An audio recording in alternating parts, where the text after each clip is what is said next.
So, why the Gobi Desert?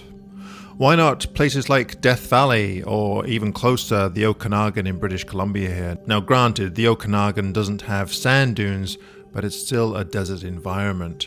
And Death Valley is quite a bit closer than flying all the way to China. For me, and I suspect for many of you watching this video, nature photography is more than just a matter of going out and taking photographs. I was into the outdoors well before I got into photography, and to be honest with you, photography is really just a good excuse for me to go outside and enjoy nature. So my love of nature and the joy that I get out of photography have really enhanced my outdoor experience.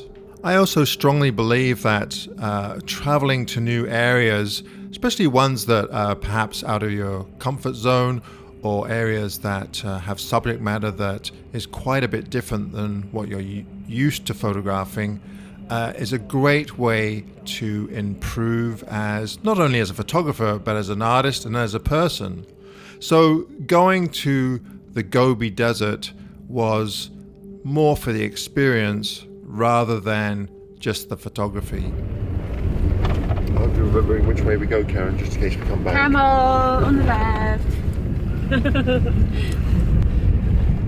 That's a pretty one. A blonde too. A blonde. That was a lot of money. So, how did Karen and I end up in the Gobi Desert? Well, good friend and photographer Alistair Ben had been putting together trips to the Gobi Desert for several years now with his partner Zhuan Li, and even though I knew about the trips, I never really had a huge desire to go to China.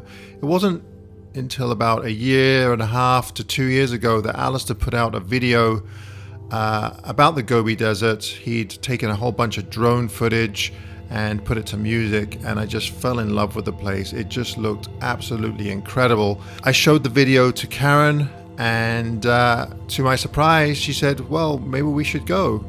And sure enough, we signed up for a tour with Alistair and Zhuan Li, and that's how we ended up in China.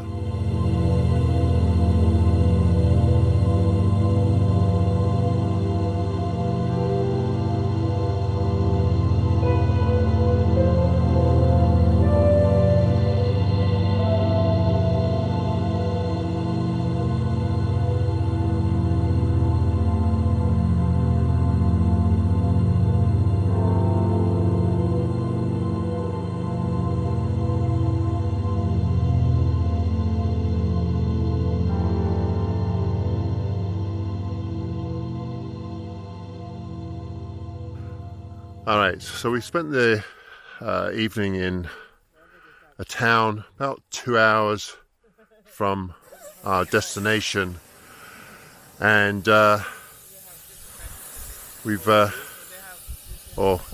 and Zhuan Li have these two fellows here that they use to take everybody into the desert, and they're locals here. They were born in the desert and they've been brought up in the desert.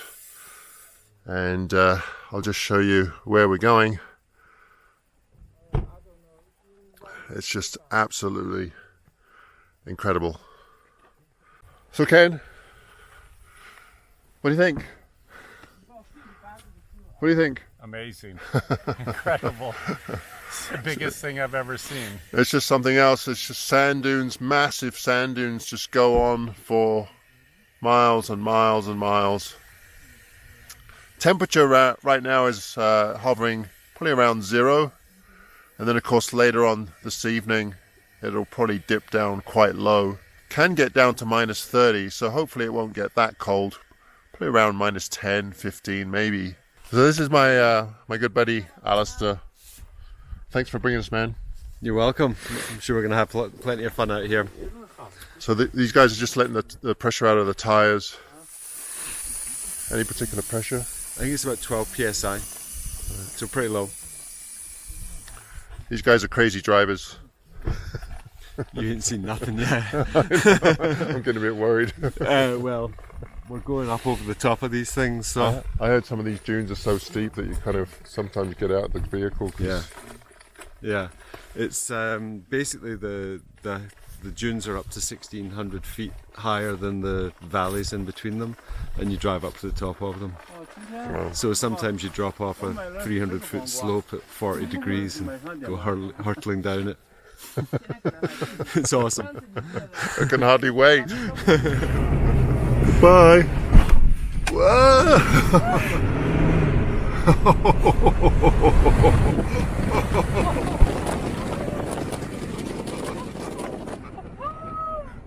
Oh gosh.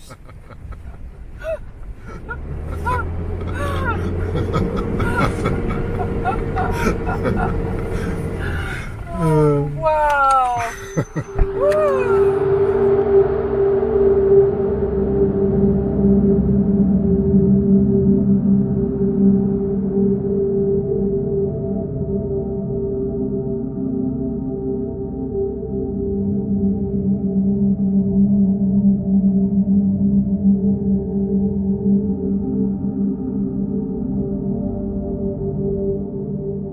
Now, I'm not a particularly spiritual person, but wilderness areas like the Gobi really do help put things into perspective. One of the things that really struck me about this area right away was just how vast it was and how quiet everything was. It was just simply beautiful. Now and then you'd hear the sound of a bird, or the wind might pick up a little bit, and of course you'd hear the voices of your companions, but that was it. You just felt very small and alone, and to be honest with you, it felt really good.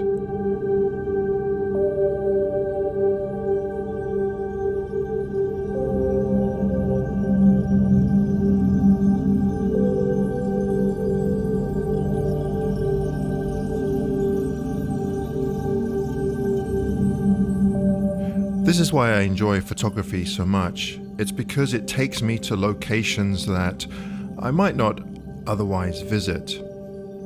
I'm also very lucky to have a partner like Karin that not only enjoys these areas as much as I do, but Karin also supports my passion for photography. And I think that's important because it really does help me gain the confidence that I need to produce the work that really means something to me and ultimately to my viewers.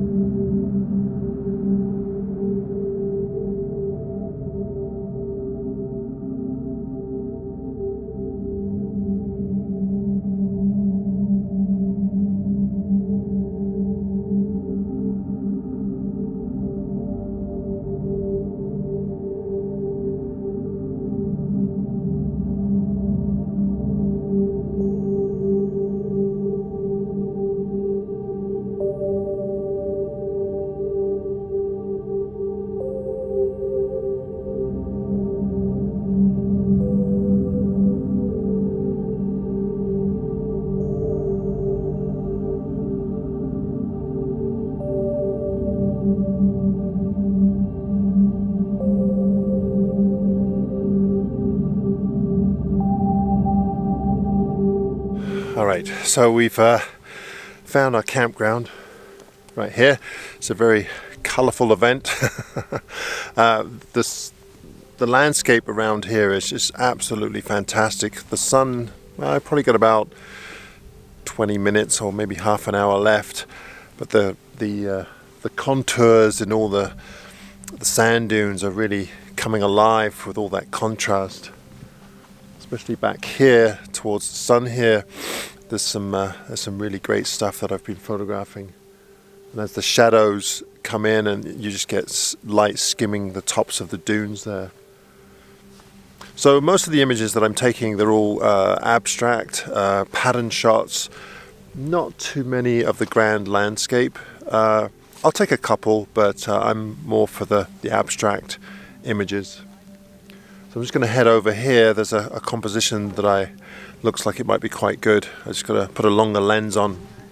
Now, as far as lenses go, for this trip I didn't actually bring a very long lens, and then I realized that I would probably need one, so Alistair actually sold me his 2 to 500 5.6, his Nikon lens, and then his business partner Juan Lee gave him her lens, which is a 80 to 400, and then they went into town in Shanghai and bought another lens, some kind of Tamron 80 to 400, I think it was. So I lucked out there because the 2 to 500 is a really good lens. Plus I got it for a reasonably good deal. All right.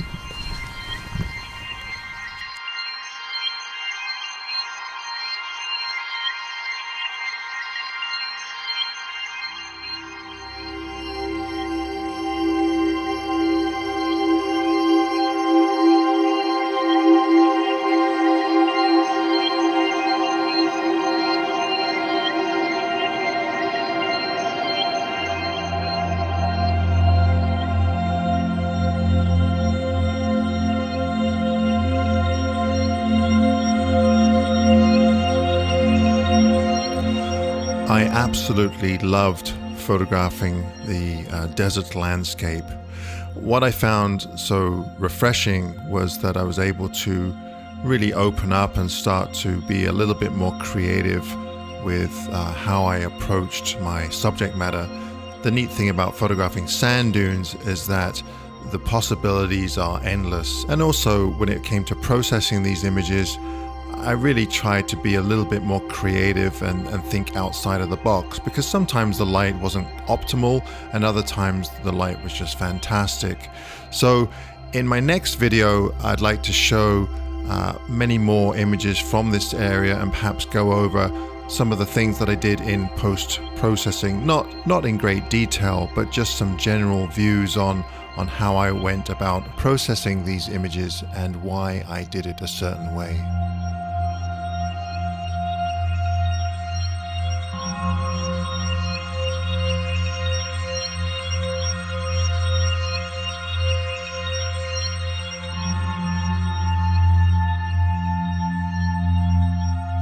So I'm going to leave it there for this week, but before I go, I'd just like to say a couple of things.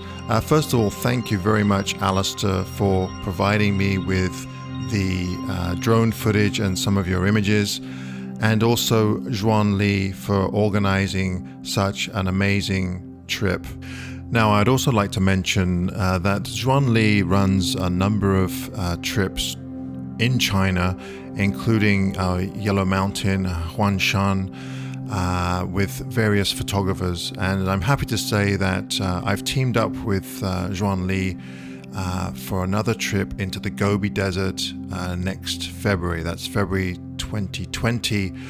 Now the workshop is already half filled, but if you are interested, be sure to follow the links down below to either my website or Juan Lee's. I guarantee that if you go on either this trip to the Gobi or any other trip with Juan Lee, you will not be disappointed. Also in 2020, I've teamed up with Alistair Ben, and him and I have organized a workshop in Spain in September of 2020. So again, if you're interested in that, I'll leave the links down below.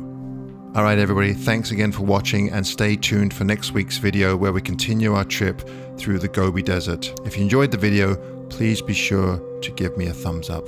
All right, until then, bye for now.